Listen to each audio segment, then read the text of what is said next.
Birinchi raqamli valyuta kurslari kanaliga xush kelibsiz. Bugun 22 yanvar 2026 yil sanasida O'zbek so'mining valyuta kurslari bilan tanishib chiqamiz.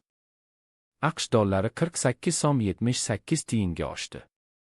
1 AQSh dollari 12.122 so'm 7 tiyin bo'ldi. Endi 100 AQSh dollari 1.212.207 so'm bo'ldi. Oxirgi oyda AQSh dollari 0.6% ga oshdi. Yevro 29 so'm 32 tiyinga oshdi. 1 yevro 14.187 so'm 67 tiyin bo'ldi.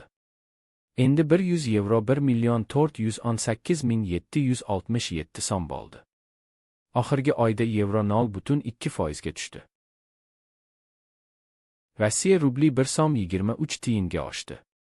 1 Rossiya rubli 156 so'm 39 tiyin bo'ldi. Endi 1000 Rossiya rubli 156.390 so'm bo'ldi. Oxirgi oyda Rossiya rubli 1.7% ga oshdi. AQSh dollarining Rossiya rubliga nisbatan kursi 30 kopeykaga tushdi.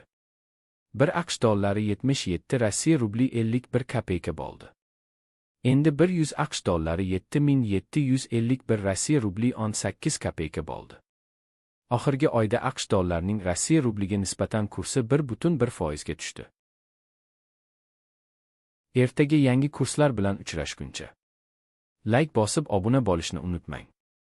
Qo'ng'iroqchani bossangiz video chiqishi bilan sizga xabar beraman. Kuningiz xayrli bo'lsin.